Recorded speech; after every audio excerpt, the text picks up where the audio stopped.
Hello dear student, welcome back to our channel for angel. तो आज हम आपको पढ़ाएंगे एंटी डायबिटिक एजेंट के बारे में। तो एंटी मतलब होता है अपोजिट, डायबिटीज़ मतलब होता है डायबिटीज़ मिलेटिस डिजीज़ होता है ना, डायबिटीज़ मिलेटिस, या आप डायबिटीज़ ही बोल लीजिए जो आपको याद हो जाए आसानी से, ठीक है। डायबिटीज मिलेटिस एजेंट मतलब हो गया ड्रग। तो ऐसा ड्रग आप लिख सकते हैं, those drug which used to treat diabetes mellitus disease, या बोल दो डिसऑर्डर। ये कभी क्योर होता है? आप देखिए किसी को डायबिटीज़ हो जाए वो सही होता है? नहीं होता ना, लॉन्ग टर्म डिजीज़ है ना। तो डिसऑर्डर और a disease called anti diabetic agent, ठीक, ये लिख दीजिएगा। अब एक चीज़ और जान लीजिए, एंटी डायबिटिक एजेंट हो सकता है पेपर में एंटी डायबिटिक एजेंट करके ना पूछे, तो आप ये भी जान लीजिए कि it is also known as, it is known as, या ऑल्सो नोन एज लिख दीजिएगा बाबू, यहाँ पर ऑल्सो लिख लीजिएगा। इसको और क्या कहते हैं? तो बोलते हैं, क्या बोलते हैं? हाइपो, हाइपो मतलब कम, ग्लाइसिमिक मतलब कि ग्लूकोज, तो ग्लूकोज को कम करने वाला ड्रग, हाइपोग्लाइसेमिक ड्रग, या फिर एजेंट, ठीक, या फिर एंटी हाइपर मतलब कि अपोजिट टू हाइपर ग्लाइसीमिया, जब बहुत ज़्यादा ग्लूकोज हो जाए तो उसके अपोजिट में कम करने के लिए जो ये एजेंट देते हैं, या वो, या एंटी डायबिटिक एजेंट। तीनों एक ही चीज़ है, एंटी डायबिटिक हो चाहे हाइपोग्लाइसेमिक हो चाहे एंटी हाइपरग्लाइसेमिक एजेंट हो, ये तीनों एक ही जैसा है। तो अब आता है कि आपके दिमाग में कि डायबिटीज़ मिलेटिस है क्या जिसके लिए हम इसको देते हैं, या जिसका हाइपोग्लाइसेमिक करते हैं, मतलब कि ग्लाइसिन मतलब ग्लूकोज को कम, मतलब कि इसमें ग्लूकोज ज़्यादा होता है क्या? तो चलिए देखते हैं डायबिटीज़ क्या होता है। तो क्या हेडिंग डालेंगे कि डायबिटीज़ मिलेटिस क्या होता है, डायबिटीज़ मिलेटिस क्या होता है। तो एक चीज़ जान लीजिए, ये लॉन्ग टर्म डिजीज़ होता है, शॉर्ट टर्म नहीं है। और आपको पता है जब कुछ एक हफ्ते के लिए बीमारी होती है तो उसको एक्यूट बोलते हैं, वही जो लॉन्ग टर्म होता है उसको क्या बोलते हैं? क्रोनिक। तो क्या है ये? एक क्रोनिक मेटाबॉलिक डिसऑर्डर। क्यों? इसमें मेटाबॉलिज्म नहीं हो पाता है ग्लूकोज का, ठीक है, ग्लूकोज बहुत ज़्यादा हो जाता है। तो ये क्या था? A metabolic, chronic metabolic disorder, characterised by मतलब किससे होता है बाबू? कैरेक्टराइज मतलब किससे हो रहा है? कैरेक्टराइज्ड बाई, तो अभी आपने देखा था कि हाइपोग्लाइसिम मतलब ग्लेसिमिक मतलब कि ग्लूकोज, ग्लाइसेमिक मतलब ग्लूकोज, ग्लूकोज को कम करने के लिए, या ज़्यादा ग्लूकोज हो जाए तो कम करने, कहीं ना कहीं इसमें ग्लूकोज ज़्यादा होता होगा। तो कहते हैं कि कैरेक्टराइज बाई इंक्रीज, इंक्रीज, आप पूरा लिख दीजिएगा, इंक्रीज, ठीक, increase blood glucose concentration, blood glucose concentration. तो एक चीज़ समझ में आ गया कि किसी को अगर डायबिटीज़ होगा तो उसके अंदर ब्लड का ग्लूकोज लेवल बहुत ज़्यादा होगा। दूसरा चीज़ है कि also for insulin, insulin deficiencies और रेजिस्टेंस, इंसुलिन को कम कर हुआ हुआ हो, मतलब कि अगर इंसुलिन कम रहता बाबू तो ये डिजीज़ हो जाएगा, या फिर ग्लूकोज बहुत ज़्यादा हो जाएगा तो ये होगा। तो समझ में आया कि दो रीजन्स होता है, या फिर बहुत ज़्यादा इंसुलिन कम हो, या फिर ग्लूकोज बहुत ज़्यादा हो जाए तो ये डिजीज़ कॉज करता है। उसके बाद आता है कि जो बॉडी सेल होता है बाबू, body cell not respond to insulin form, मतलब कि बॉडी सेल जो होता है वो इंसुलिन नहीं बना पाता है, इसकी वजह से डायबिटीज़ मेलिटस होता है। अब एक चीज़ जान लीजिए कि दो पॉइंट तो हो गया, एक पॉइंट और याद रखिएगा कि इंसुलिन की कमी से और ग्लूकोज के बहुत ज़्यादा होने से डायबिटीज़ हो रहा था, तो बॉडी सेल इंसुलिन को नहीं बना पा रहा था। एक चीज़ और जानिए कि जो नॉर्मल रेंज होता है ब्लड ग्लूकोज का, ब्लड ग्लूकोज लेवल का नॉर्मल रेंज उससे ज़्यादा होता है तभी हो रहा होगा डिजीज़ ग्लूकोज। तो नॉर्मल रेंज बाबू होता है 70 से 90 mg पर 100 ml, ठीक, 90 mg पर DL बोला जाता है या पर 100 ml, ठीक। तो इस हिसाब से रहता है। अगर इससे ज़्यादा हो जाता है तभी डायबिटीज़ होता है। ग्लूकोज लेवल अगर इतना रहता है तो ठीक है, ठीक। दूसरी चीज़ है, मैंने अभी बताया था कि मेटाबॉलिक डिसऑर्डर होता है ना बाबू, तो ये मेटाबॉलिज्म में दिक्कत करता है। तो क्या कहता है, ड्यू टू दिस, इसकी वजह से एबनॉर्मल मेटाबॉलिज्म ऑफ कार्बोहाइड्रेट, इसका मेटाबॉलिज्म सही से नहीं हो पाता। तो अब नॉर्मल मेटाबॉलिज्म ऑफ कार्बोहाइड्रेट, साथ में फैट का और प्रोटीन का, इन सभी का सही से मेटाबॉलिज्म नहीं करा पाता है, ठीक।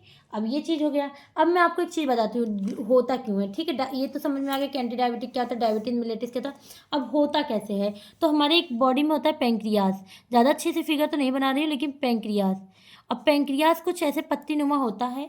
इसमें आप देखेंगे, ये समझ लीजिए पेंक्रियाज। बाबू मैं बहुत अच्छा नहीं बना पा रही हूँ, तो इसके लिए प्लीज़ फिगर देख लीजिएगा। पेंक्रियाज है सपोज, पेंक्रियाज में बाबू 3 सेल होता है। क्या होता है, जो पेंक्रियाज होता है ये 3 सेल रखता है, अल्फा, बीटा, गामा, ठीक। अब अल्फा को बोलते हैं बाबू ग्लाइकोजन, ग्लाइकोजन। बीटा को बोलते हैं इंसुलिन, और गामा को बोलते हैं सोमेटोस्टेटिन। अब सबको पता है कि ग्लाइकोजन मतलब ग्लूकोज होता है, वहीं इंसुलिन एक ग्लूकोज को कम करने वाला हार्मोन होता है, और सोमेटोस्टेटिन जो होता है वो ग्रोथ हार्मोन होता है। क्या होता है ये, ग्रोथ हार्मोन। ये जो होता है ग्लूकोज इंक्रीज हो जाता है तो उसको ग्लाइकोजन बोलते हैं, क्योंकि ग्लाइकोजन टूटता है तो ग्लूकोज बनता है, तो ग्लूकोज बहुत ज़्यादा होगा तो ग्लाइकोजन बनेगा। वहीं इंसुलिन क्या होता है, डिक्रीज ग्लूकोज लेवल होता है ना। ये हुआ।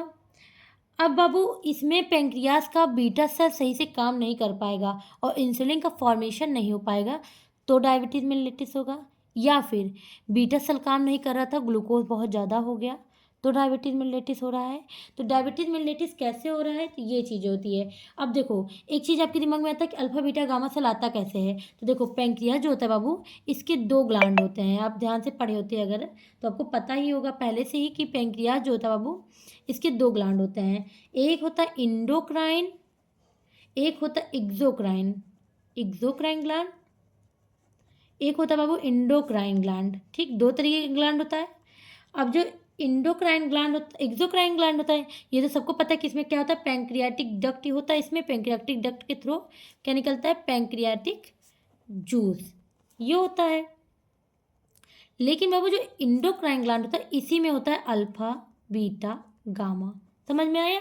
तो अल्फा बीटा गामा कौन सा, इंडोक्राइन। तो आप अगर पेपर में लिखेंगे 5वां पॉइंट, जैसे 1 2 3 4 लिखे, 5वां लिखेंगे, पहले लिखेंगे पैंक्रियाटिक जो ग्लैंड होता है उसमें 2 होते हैं। इंडोक्राइन ग्लैंड होता है, पैंक्रियास के पास 2 ग्लैंड है, इंडोक्राइन एक्सोक्राइन।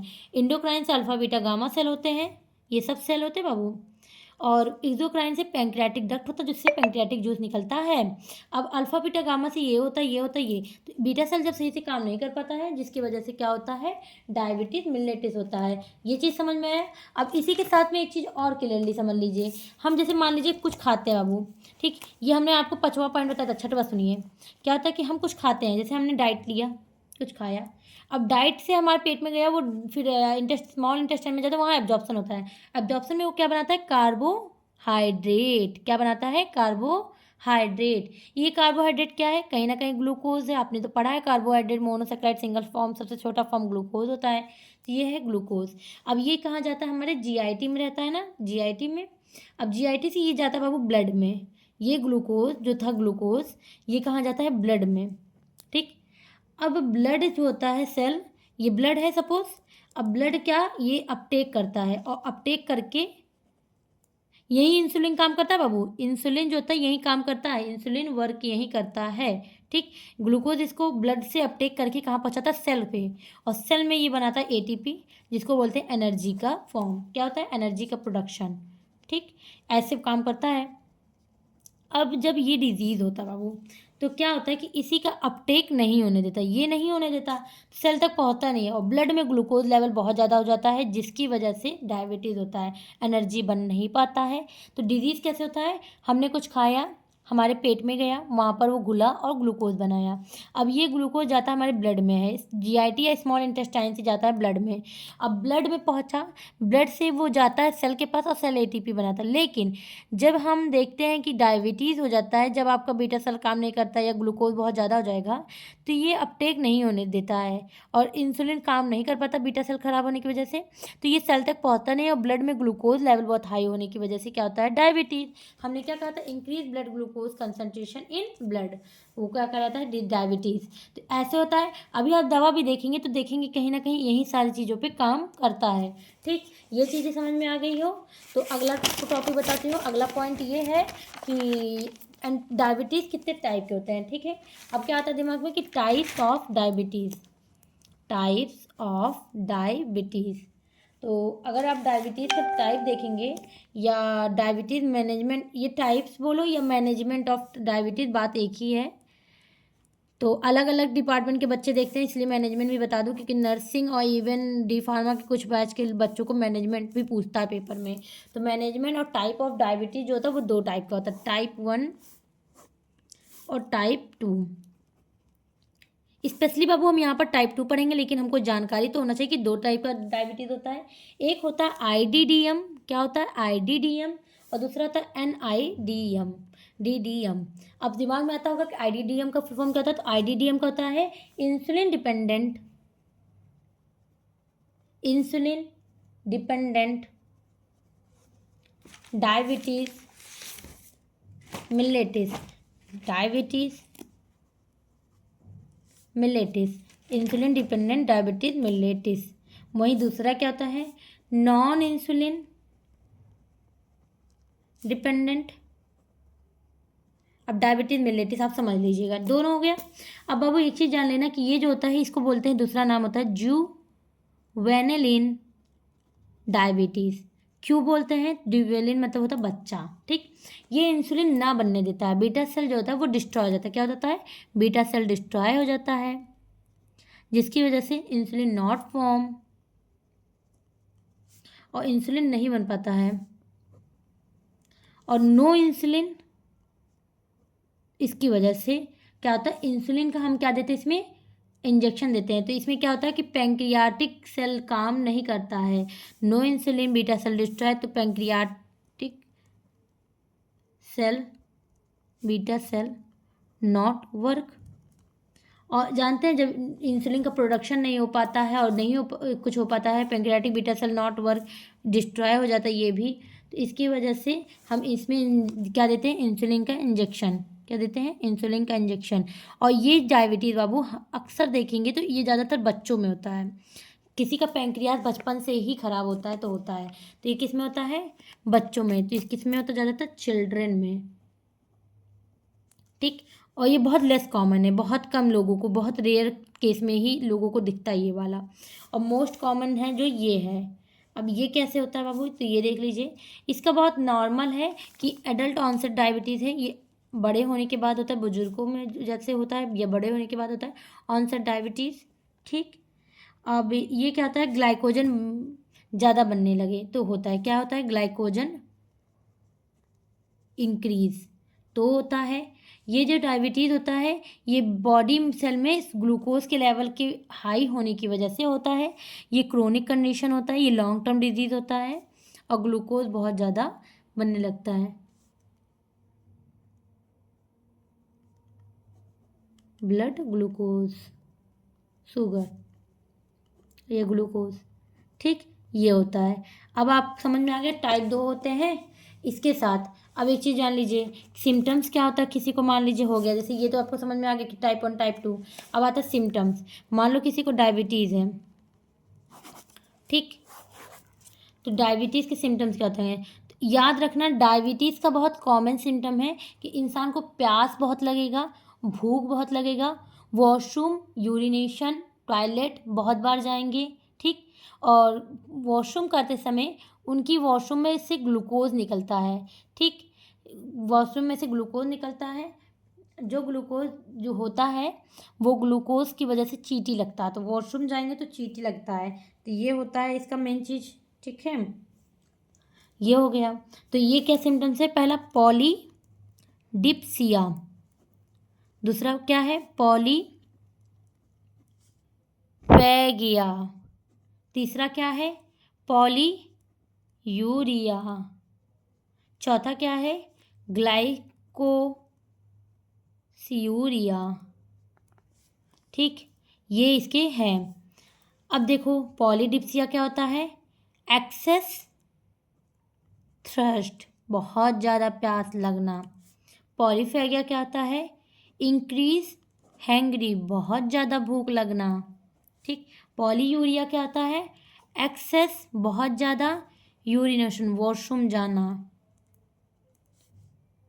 अब ग्लाइकोयूरिया कहता है ग्लूकोज इन यूरिन, वॉशरूम जाएंगे तो चीटी लगेगा टॉयलेट करते समय, क्योंकि ग्लूकोज उसमें जाता है, साथ में फैटिक। नहीं बाबू, इतना बहुत है। ठीक, ये हो गया।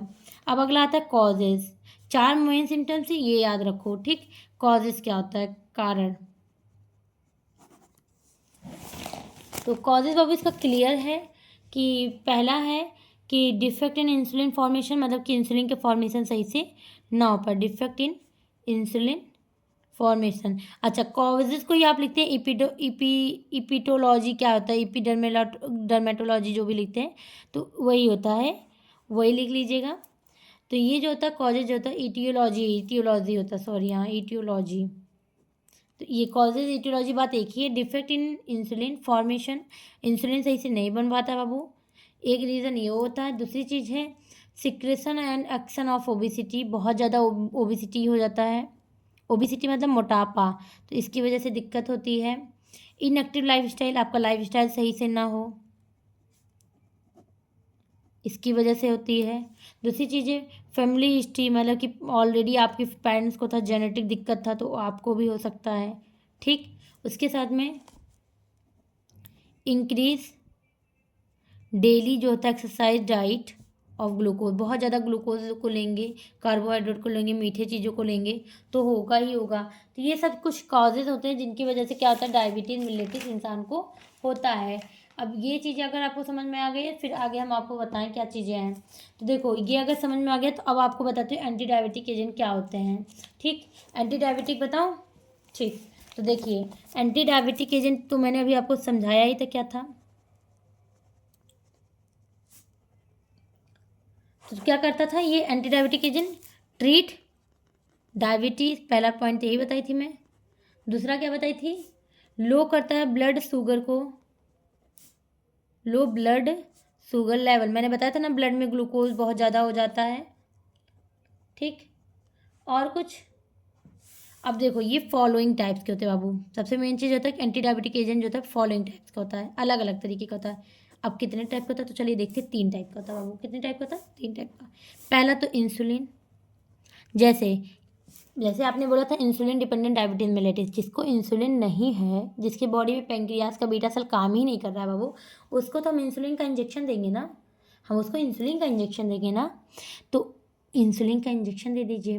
दूसरी चीज़ है कि जो टाइप 2 है, जिसको मतलब कि ग्लूकोज काम नहीं करता है, तो उनको हम क्या दे देते हैं?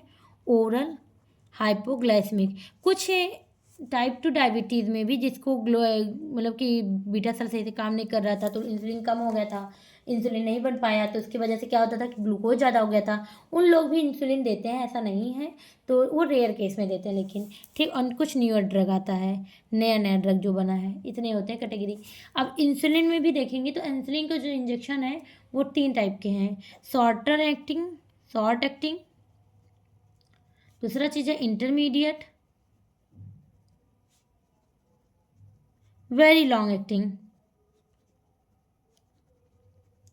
अब शॉर्ट जो होता है 6 आवर का होता है, 6 से 12 आवर होता है ये, और 24 आवर का ये होता है। ये हो गया।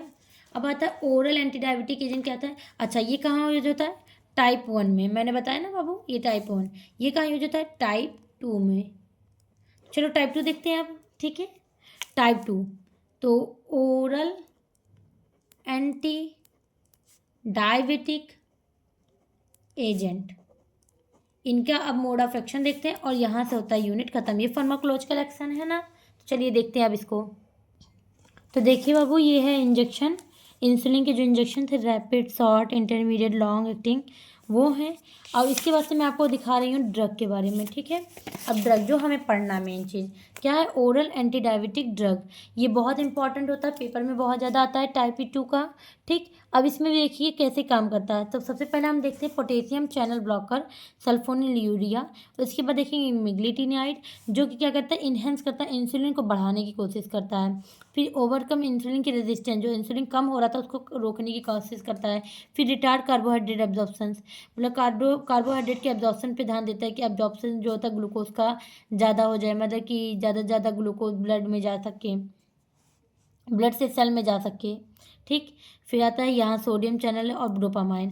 सबसे पहले देखते हैं सल्फोनिल यूरिया, ठीक। अब अगर ड्रग देखेंगे तो सल्फोनिल यूरिया में है टॉलबुटामाइड, ग्लिबेनक्लामाइड, ग्लिपिजाइड, ग्लिक्लाजाइड, ग्लिम्प्राइड, ठीक। यहीं मेग्लिटेनाइड में देखेंगे तो रिपाग्लिनाइड एंड नेटिग्लिनाइड।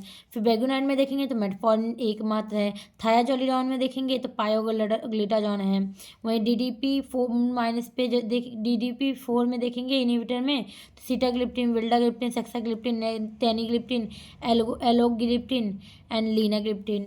वहीं देखेंगे रिटार्ड कार्बोहाइड्रेट एब्जॉर्प्शन में तो एकार्बोज, मिग्लिटॉल एंड बोगलीबॉस है अल्फा ग्लूकोसाइडेज इनहिबिटर में। वहीं सोडियम ग्लूकोज ट्रांसपोर्टर में आता है डोपा ग्लिफ्लोजिन एंड कैनाक्लिफ्लोजिन। वहीं आता है डोपामाइन D2 के एगोनिस्ट में ब्रोमोक्रिप्टिन। चलिए देखते हैं सबसे पहले सल्फोनिल यूरिया का। क्या हेडिंग डालेंगे, सल्फोनिल यूरिया, टॉलबुटामाइड का या ग्लिम्प्राइड, ये सब कैसे काम करता है। तो सबसे इजी है बाबू, केवल ध्यान से सुनेंगे तो भी आपको याद हो जाएगा, इतना टफ नहीं है, ठीक। तो आता हमारा एक होता है बीटा सेल, मैंने बोला था क्या होता है, बीटा सेल ऑफ पेंक्रियाज। तो ये हम एक सेल बनाते हैं जिसका यहाँ पर रहता है ग्लूकोज चैनल, थोड़ी दूर पे होता है पोटेशियम चैनल, थोड़े और दूर पे आएंगे तो क्या होता है, कैल्शियम चैनल, और इधर आएंगे तो इंसुलिन रिलीज का एक फॉर्म बना रहता है, और ये होता है सेल। अब ये क्या है, बीटा सेल ऑफ पेंक्रियाज में के अंदर ये सेल पाया जाता है, मतलब ये जो होता है ये बीटा सेल ऑफ पेंक्रियाज के अंदर होता है, जिसमें क्या होता है ग्लूकोज का चैनल, जिससे ग्लूकोज जाता है और कन्वर्ट होता है ग्लूकोज किस में, किस चैनल के थ्रू है, ये GLUT2 मतलब कि ग्लूकोज ट्रांसपोर्ट चैनल है, ग्लूकोज ट्रांसपोर्ट चैनल है पार्ट 2। तो ये जाता है यहाँ से ग्लूकोज, और ग्लूकोज क्या होता है कि ग्लूकोज आपको पता हो तो ग्लूकोज जो होता है ग्लूकोकाइनोज एंजाइम के प्रेजेंस में कन्वर्ट होता है 6 ग्लूकोज फॉस्फेट पे, और 6 ग्लूकोज फॉस्फेट जो होता है 6 ग्लूकोज फॉस्फेट ये जाता है माइटोकॉन्ड्रिया में। और माइटोकॉन्ड्रिया में अगर आपको याद हो तो ग्लूकोज माइटोकॉन्ड्रिया के अंदर गया था, ATP का प्रोडक्शन करता है, ठीक। कार्बोहाइड्रेट जो होता है ये सब ATP प्रोडक्शन करता है, और ATP को इंक्रीज़ करके या ATP का प्रोडक्शन करके ये क्या होता है कि इंक्रीज़ हो जाता है। तो ये इंक्रीज़ होने के बाद से क्या होता है कि ये कैल्शियम चैनल, अच्छा यहाँ क्या होता है कैल्शियम चैनल, तो ये जो कैल्शियम चैनल होता है यहाँ से कैल्शियम एंट्री करता है, यहाँ पर कैल्शियम इंक्रीज़ होता है, यहाँ पर ATP इंक्रीज़ होता है। तो ATP बढ़ा, कैल्शियम बढ़ा, तो ये देखिए अब क्या होता है कि यहाँ ऑलरेडी इंसुलिन रहता है, लेकिन ये इंसुलिन प्रो इंसुलिन रहता है, कौन सा प्रो, तो इस पर जब तक कोई ब्लास्ट करेगा नहीं तब तक ये टूटेगा है नहीं।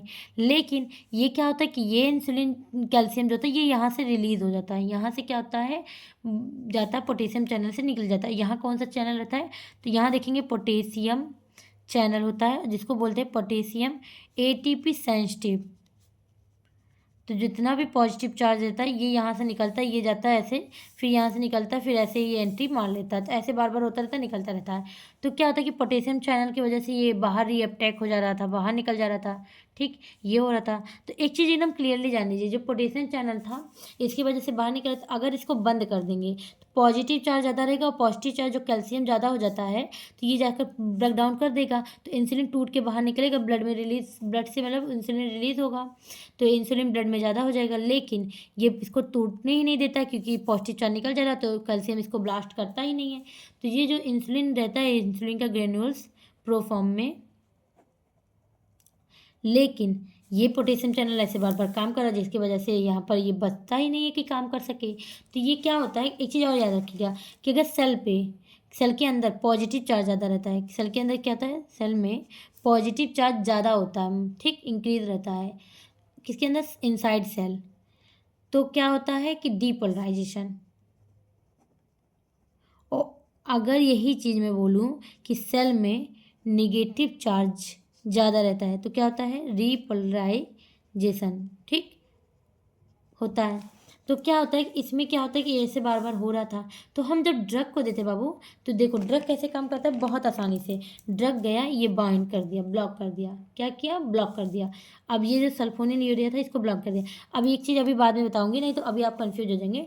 सल्फोनिल यूरिया इसको ब्लॉक कर दिया, तब क्या होता है कि कैल्शियम चैनल क्या होता है, इंक्रीज होने लगा। अब ये क्या होता है कि पोटेशियम यहाँ प्लस चैनल यहीं रह जाता है, कैल्शियम ज़्यादा हो जाता है, तो इसकी वजह से पॉजिटिव चार्ज कैल्शियम का ज़्यादा रहता है, Ca+ ज़्यादा हो जाता है। अब ये Ca+ क्या होता है कि जब ये इसके पास नहीं जाता है तो ये पॉजिटिव चार्ज इंक्रीज हो गया, क्या हो गया, पॉजिटिव इंक्रीज। अब जब पॉजिटिव ज़्यादा हो जाता है तो मैंने क्या कहा था, डीपोलराइजेशन, तो डीपोलराइजेशन हुआ, और डीपोलराइजेशन की वजह से ये इंसुलिन का ग्रेनुल जो था इसको ब्लास्ट हो गया, और ये यहाँ से निकल रिलीज हो गया। अब इंसुलिन निकल गया और इंसुलिन रिलीज होकर ब्लड में इंक्रीज हो गया, तो इंसुलिन बढ़ जाएगा, ग्लूकोज कम हो जाता है, ऑटोमेटिक इंसुलिन बढ़ने से भी सही हो जाता है इन ब्लड। डीपोलराइजेशन की वजह से इंक्रीज हो जाता है इंसुलिन और ठीक हो जाता है। तो फिर से सुनो, हमारे बॉडी में ग्लूकोज चैनल होता है जहाँ से ग्लूकोज आता है, एटीपी को प्रोडक्शन करता है और कैल्शियम जाता है। तो क्या होता है कि जैसे ही एटीपी प्रोडक्शन करता है और कैल्शियम बढ़ता है तो ये दोनों यहाँ से पोटेशियम चैनल से निकल जाता है। फिर ऐसे होता है, बार बार ऐसे होता था, ठीक। तो क्या होता था कि ग्लूकोज ज़्यादा ब्लड में बहुत ज़्यादा था, ठीक। एटीपी बहुत ज़्यादा हो जा रहा है ना, क्योंकि एटीपी बढ़ रहा है, कैल्शियम चैनल जाकर निकल जा रहा है। अच्छा, कैल्शियम अगर इसको ब्लास्ट करता है तो इंसुलिन भी निकलता है, तो दोनों बराबर हो जाता है। लेकिन यहाँ पर एटीपी बार बार बने जा रहा बने जा रहा बने जा रहा है, और कैल्शियम जाकर इसको बाहर निकल जा रहा है। तो इसकी वजह से हमको कैल्शियम ब्लास्ट कराने के लिए ज़रूरत थी। तो क्या होता था कि कैल्शियम को ब्लॉक, पोटेशियम चैनल को ब्लॉक कर देते हैं। तो सल्फोनिल यूरिया जो होता है ये जाता है, इसको ब्लॉक करता है, और ब्लॉक कर देता है तो क्या होता है कि कैल्शियम बहुत ज़्यादा हो जाता है, और डीपोलराइजेशन की वजह से इस पर जाता है, और ये क्या होता है कि जो होता है ब्लास्ट होता है और रिलीज हो जाता है, और इंसुलिन बढ़ जाता है तो ऑटोमेटिक ठीक हो जाता है। लेकिन जो बाबू एक चीज़ ध्यान रखना है, मन करे तो लिखना, मन करे डायरेक्ट लिख देना कि पोटेशियम चैनल को ब्लॉक करता है, लेकिन सल्फोनिल यूरिया का यहाँ पर आप आएंगे तो सल्फोनिल यूरिया रिसेप्टर होता है, क्या होता है, सल्फोनिल यूरिया रिसेप्टर, उस पर बाइंड करता है, वो आकर यहाँ इसको ब्लॉक करता है, ठीक है, उस पर बाइंड होता है, वो आकर इसको ब्लॉक करता है। तो ये अगर आप भूल जाएंगे तो ऐसे भी लिख देंगे तो भी सही है। समझ में आया, सल्फोनिल यूरिया ऐसे काम करता है। अब अगला आता है मिग्लिटिनाइड, अब ये सिखाते हैं। चलिए मिग्लिटिनाइड को देखते हैं। तो क्या इसको बोलते हैं, DDP4, ठीक, DPP4, मतलब कि D for di, P for peptidyl, peptidase inhibitor, ठीक, या बोल दो मिग्लिटिनाइड, मिग्लिटिनाइड। तो इसके बारे में एक चीज़ क्लियरली बता दूँ, कहते हैं मील टाइम, DDP4 के बारे में, मील टाइम ग्लूकोज एक्सक्रेशन, मतलब कि जब खाते समय ग्लूकोज बहुत ज़्यादा हो जाता है, उसको नॉर्मलाइज, ठीक करना पड़ता है, तो ये दिक्कत होता है। तो इस दवा को जो जानते हैं कब देते हैं, बिफोर मील, खाने से पहले, क्योंकि खाते हैं तो ज़्यादा ग्लूकोज बनता है, उससे दिक्कत होता है। तो बिफोर मील, खाना खाने से पहले इसको दिया जाता है। तो चलिए देखते हैं, इसीलिए कभी आप देखेंगे तो इसकी कम्बिनेशन में दवाइयाँ ज़्यादा दी जाती है, ठीक। तो मिग्लिटिनाइड जो होता है ये क्या होता है कि एक GLP होता है बाबू, glucose like peptide, glycogen like, जब ग्लूकोज बहुत ज़्यादा होता है तो ग्लाइकोजन कहते हैं, ठीक, लाइक पेप्टाइड होता है। वो क्या करता है, कंसंट्रेशन को इंक्रीज करता है, और ग्लाइकोजन जाकर बढ़ जाता है। अब ये क्या था, मील का समझ लीजिए, रुकिए बताती हूँ कैसे।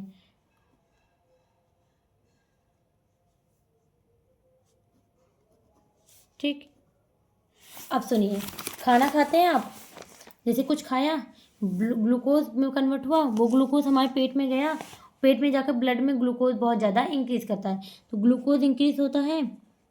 अब ब्लड अपटेक ना कर पाए तो एटीपी प्रोडक्शन ना कर पाए, तो इसी में ब्लड में ही तो इंक्रीज हो रहा है। अब देखो जितनी चीज़ें खा रहे हैं वो बार बार ग्लूकोज इंक्रीज हो रहा है, तो ये ड्रग जाकर हम बाइंड कर देता है, क्या कर देता है कि ग्लूकोज जो होता है वो अपटेक जो होता है वो कम हो जाता है, ब्लड ग्लूकोज में ग्लूकोज कम हो जाए, इसमें ग्लूकोज कम हो जाए। तो ये जो होता है ये ग्लूकोज को बढ़ने नहीं देता है। तो यही काम इधर करता है कि ये जो बहुत ज़्यादा इंक्रीज हो रहा था इसको कम करने की कोशिश करता है। क्या करता है कि जो GLP होता है ड्रग जाता है इनहिबिट करता है, क्या करता है ड्रग इनहिबिट कर देता है। और ये इनहिबिट कर देगा तो ये जो कंसंट्रेशन ऑफ GLP है इंक्रीज हुआ था, ये इंक्रीज होकर क्या करता था ग्लाइकोजन को बढ़ाता है। तो ये अब जाकर क्या करता है ग्लाइकोजन को डिक्रीज कर देता है। तो ये जो जाता है ग्लाइकोजन को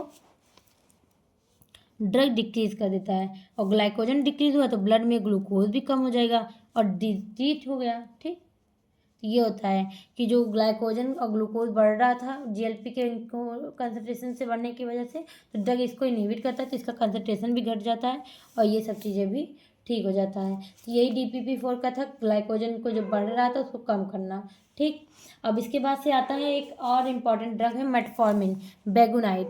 ये बहुत इंपॉर्टेंट है, ये और सल्फोनिलयूरिया दो सबसे इंपॉर्टेंट है इस यूनिट में। तो चलिए देखते हैं बेगुनाइट के बारे में कि बेगुनाइट कैसे काम करता है। अब बेगुनाइट का एकमात्र ड्रग है मेटफॉर्मिन, ये सबसे ज़्यादा पूछा भी जाता है। अब बाबू एक चीज़ क्लियरली बता दूँ, सल्फोनिलयूरिया मैग्नाइट दोनों पूछा जाता है, तो दोनों के बारे में एक साथ एक चीज़ बता दे रही हूँ, सल्फोनिलयूरिया और बेगुनाइट। इससे पहले एक चीज़ केस याद रख लेना, क्या बोल रही हूँ, मोस्ट, MOST, क्या हो गया मोस्ट। अब ये बात भूलना नहीं, क्या बोला मैंने, MOST, ये नहीं भूलना। यम फॉर होता है मेटफॉर्मिन।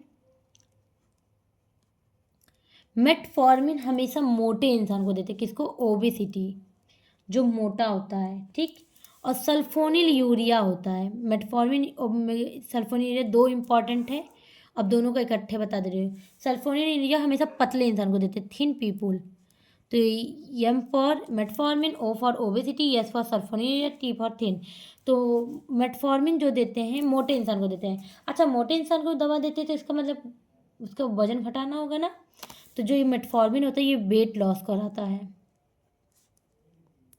ठीक, और जो सल्फोनिल यूरिया होता है बाबू ये पतले लोगों को देते हैं, इसका मतलब किस लिए यूज होता होगा, वेट गेन करने के लिए। तो हमेशा याद रखना जो पतला इंसान होगा उसको कभी भी मेटफॉर्मिन नहीं देते हैं, जो मोटा होता है उसको देते हैं। वहीं सल्फोनिल यूरिया वेट गेन कराने के लिए देते हैं, तो मतलब कि जो इंसान पतला होगा उसको देते हैं, तो मोटे इंसान को ये नहीं देंगे। ठीक, तो ये होता है केस हो गया। अब आता है बेगुनाइट के बारे में, देखते हैं कि बेगुनाइट कैसे काम करता है। तो बाबू देखो हमारी बॉडी में एक होता है लीवर, क्या होता है लीवर। लीवर जो होता है ऐसे, उसमें होता है एक AMPX, क्या होता है AMPX होता है। अब जो ये AMPX होता है ये इंक्रीज होता है और जाता है, क्या करता है, एक्टिवेट होकर।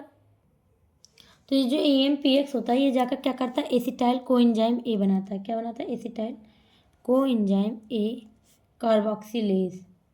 अब ये जानते हो क्या करता है, ये जाता है ग्लूकोनियोजेंसिस करता है। अब आपको याद हो तो ग्लूकोनियोजेंसिस में ग्लूकोज का फॉर्मेशन होता था और इससे क्या होता था, ग्लूकोज प्रोड्यूस होता था। तो इसी तरीके से लीवर की AMPX एंजाइम की वजह से बहुत ज़्यादा ग्लूकोज का प्रोडक्शन हो जाता था ब्लड में, जिसकी वजह से दिक्कत होने लगती थी। तो हम ड्रग जो देते थे बेगुनाइट को, ये कॉम्प्लेक्स 1 जो होता था इस पे जाता था,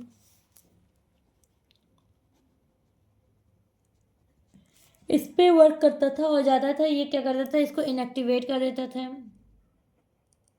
और ग्लूकोनियोजेंसिस को ट्रीट नहीं बनने देता था, नॉट प्रोड्यूस, ग्लूकोज नहीं बनने देता था और ऐसे ट्रीट हो जाता था। तो ये तरीका था कि AMPX पे जाकर काम करता था। दूसरी चीज़ है जो बेगुनाइट होता है वो दो तरीके से काम करता है। बेगुनाइट का कुछ अहम अहम रोल है, ये क्या करता है कि ब्लड ग्लूकोज के साथ साथ इनहिबिट करता है ना, इनहिबिट करके और क्या क्या कर देता है, प्रोटीन की सिंथेसिस में हेल्प कर देता है।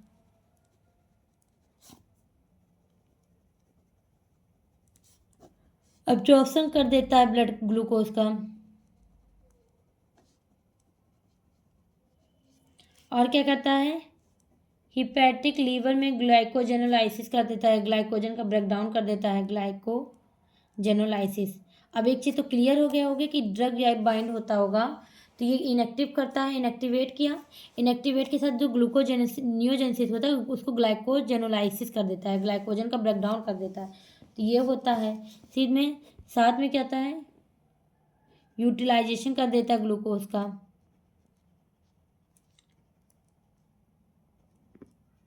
अच्छा, इसमें एक चीज़ मैंने नहीं बताया कि इसमें क्या होता है कि लिपिड की सिंथेसिस होने लगे, लिपिड बहुत कम हो जाता है। क्या होता है, डिक्रीज हो जाता है लिपिड का, डिक्रीज लिपिड हो जाता है इस टाइम पे, एसिटाइल कोएंजाइम के टाइम पे, इस टाइम पे। तो यहाँ क्या होता है कि लिपोजेनेसिस होने लगता है, लिपिड का फॉर्मेशन। तो ये होता है। ठीक, तो ये बेगोनाइट ऐसे काम करता है बाबू कि मतलब जब जाता है ग्लूकोज बहुत ज़्यादा हो जाता है तो ड्रग इनहिबिट करके, इनएक्टिवेट करके ग्लाइकोजेनोलाइसिस कर कर उसके बाद से ग्लूकोज का प्रोडक्शन कम कर देता है। ठीक, अब इसके बारे में एक चीज़ बता दूंगी, एडवर्स ड्रग रिएक्शन एक बार दिखा दूंगी, वो एक बार देख लीजिएगा। अब अगला आपको समझाते हैं कौन सा है। अब अगला चलिए देखते हैं। अगला क्या है, थायोजोलिनिडिरोन। ठीक, चलिए देखते हैं। थायाजोलिडिनिडायोन। ठीक, इसका दूसरा नाम क्या था, PPAR, गामा एक्टिवेटर, मतलब एक्टिवेट करने वाला ड्रग है। ठीक, ये हो गया। अब इसका एकमात्र ड्रग है क्या, पायोग्लिटाजोन। इसके बारे में देखते हैं। देखो बाबू, एकदम क्लियरली जान लो, जो PPAR एक्टिवेटर होता है इसका मोड ऑफ एक्शन कैसे है। जो PPAR गामा रिसेप्टर होता है, मतलब कि PPAR गामा होता है, इसका फुल फॉर्म क्या होता है, तो देखो, पर ऑक्सीजोन प्रोलिफरेटर एक्टिवेटेड रिसेप्टर। ठीक, ये जो होता है ये कहाँ पाया जाता है, ये रिसेप्टर जो होता है बाबू कहाँ पाया जाता है, तो हमारे सेल के न्यूक्लियस में होता है। कहाँ होता है, सेल के न्यूक्लियस में होता है। इसमें जो ये रिसेप्टर होता है ये क्या करता है, प्रोटीन की सिंथेसिस करता है। ड्रग देते हैं बाबू, ये क्या करता है, ये जो ड्रग देते हैं, जैसे मान लीजिए हमने दिया पायोग्लूटाजोन, ये गया सेल के न्यूक्लियस में, वहाँ से ये गया PPAR एक्टिवेटर पे और इसको एक्टिवेट कर दिया इस रिसेप्टर को। जब ये रिसेप्टर एक्टिवेट हो जाता है तो ये प्रोटीन की सिंथेसिस करता है, साथ में मेटाबॉलिस कर देता है लिपिड का, लिपिड को तोड़ देता है मतलब, और लिपिड का मेटाबॉलिस करके बाबू ये कर देता है यूटिलाइजेशन ऑफ ग्लूकोज, ग्लूकोज को तोड़ देता है, और ग्लूकोज जितना टूटता जाता है उस हिसाब से ये आसानी से सेल तक पहुंच जाता है। और इस साथ में ये काम और करता है, इसका वर्क सुन लीजिए कैसे है। ड्रग गया, इसको एक्टिवेट किया, जब ये बहुत एक्टिवेट होता है तो ये प्रोटीन की सिंथेसिस बहुत अच्छे से करने लगेगा। मेटाबॉलिज्म, अब जिस किसी को डायबिटीज़ है, ठीक, उसके मेटाबॉलिज्म नहीं हो पा रहा है साथ में, ठीक, यूटिलाइजेशन ग्लूकोज टूट ही नहीं रहा है, ग्लूकोज ज़्यादा हो रहा था, इंसुलिन कम हो रहा था, तो उन सभी चीज़ों को ये एक्टिवेट होकर ठीक कर देता है। और क्या कर देता है, इंक्रीज ट्रांसक्रिप्शन ऑफ इंसुलिन। ठीक, इंसुलिन को बहुत ज़्यादा बढ़ा देता है। तो इससे ये होता है ट्रीटमेंट। तो ये इस तरीके से ये काम करता है। लेकिन ये सीवियर डिफेक्ट और रेयर डिजीज़ में इसका एडवर्स ड्रग रिएक्शन है, ये इसकी वजह से ये हो सकता है, तो इसको थोड़ा सा बचाव देते हैं। अब अगला कौन सा ड्रग हम पढ़ेंगे, तो अगला हमारे पास पता है रिटार्ड कार्बोहाइड्रेट एब्जॉर्प्शन, जिसको बोलते हैं अल्फा ग्लूकोसाइडेज इनहिबिटर। तो क्या देखते हैं, रिटार्ड क्या बोला आपने, मैंने रिटार्ड कार्बोहाइड्रेट एब्जॉर्प्शन, जिसको बोलते हैं अल्फा ग्लूकोसाइडेज इनहिबिटर। अब बाबू इसका एकमात्र ड्रग ही पढ़ा गया था, एकार्बोज, मिग्लिटॉल एंड बोक्लिबॉस, यही सारे थे। अब एकार्बोज है, एग्जाम्पल के रूप में हम दे रहे हैं, बाकी चलो लिखते हैं कैसे काम करता है। तो इसको भी खाने से पहले देते हैं। अच्छा, आपने भी देखा था, इसको हमने बोला था कि खाने से पहले देते हैं। क्यों देते हैं, खाने से पहले दे देंगे तो जो ग्लूकोज बनता रहता है वो ढेर सारा हो रहा था इकट्ठा, उसको बनने नहीं देगा, उसको कम कर देगा, ग्लाइकोजन को पहले ही तोड़ देने लगेगा। इसलिए देते खाने से पहले, ताकि जो पेट में जाएगा खाना उसका ग्लूकोज बहुत ज़्यादा ना हो पाए। तो ऐसे ही इस ड्रग को भी खाने से पहले देते हैं। अब क्या होता है कि जो कार्बोहाइड्रेट होता है वो जाता है अल्फा ग्लूकोसाइडेज एंजाइम के पास, खाने से पहले देता है। ये क्या होता है कि जाता है, रिड्यूस कर देता है इंटेस्टाइनल एब्जॉर्प्शंस, ऑफ कार्बोहाइड्रेट। तो ये ड्रग जाएगा, उसको ट्रीट करेगा और इनहिबिट करेगा ग्लूकोसाइडेज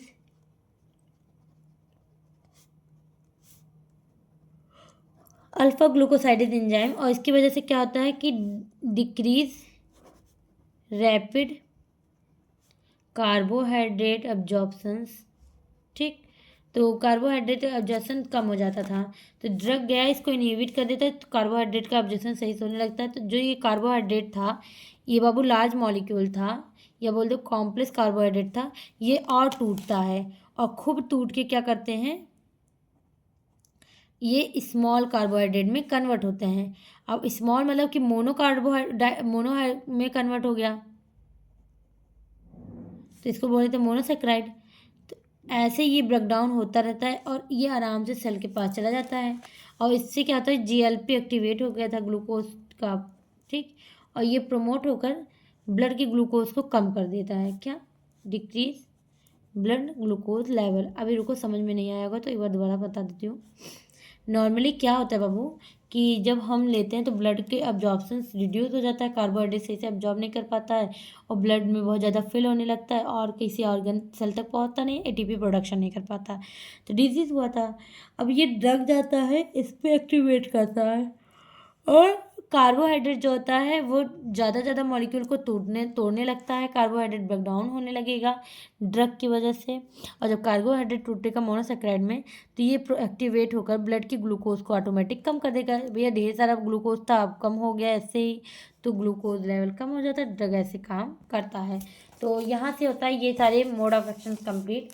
अब एक बार मैं आपको फोटो दिखा दे रही हूँ, इसकी मदद से आप आगे लिख सकेंगे।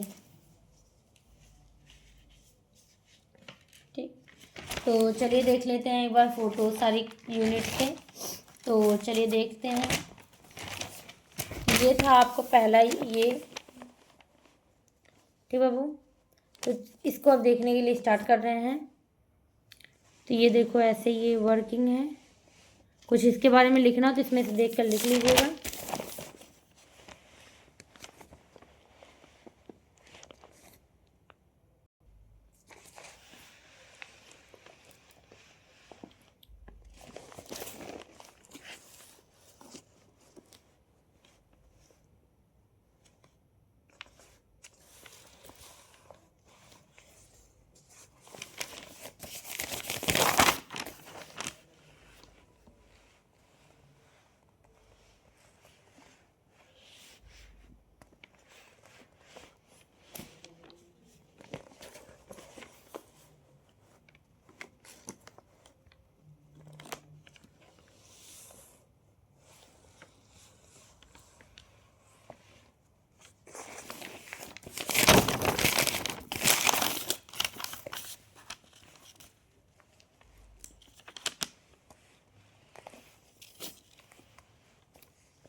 अब इसके साथ में अब ये देख लीजिए,